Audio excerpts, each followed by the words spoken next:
Lenin grabbed Bolshevik policy with both hands. The slogans were peace, bread, land to the peasants. Power would pass to the Soviets or elected councils of workers, peasants and soldiers. By the end of October, the Bolsheviks seized power in a comparatively bloodless revolution.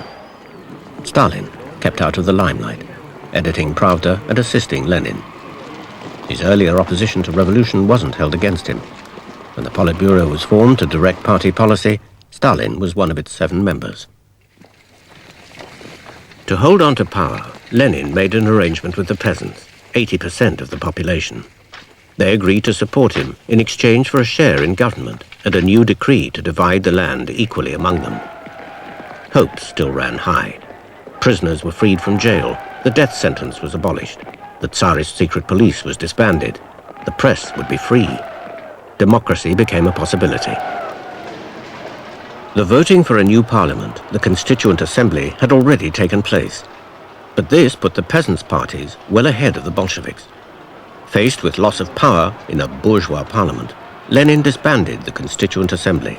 It was, he said, the complete and public liquidation of formal democracy in the name of the revolutionary dictatorship. It will be a good lesson. Democracy was just born in Russia and sort of murdered in the crib by the October Revolution.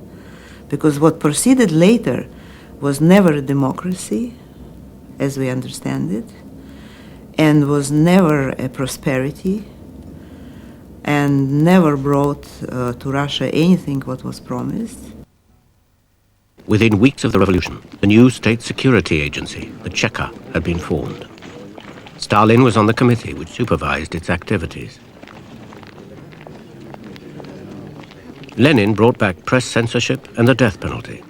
He turned the Cheka loose on the enemies of the revolution, proclaiming, "The state is an instrument for coercion. We want to organize violence in the name of the interests of the workers."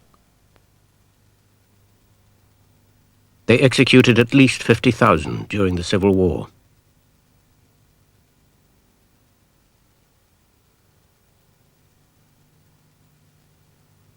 The Cheka was a temporary measure which became permanent.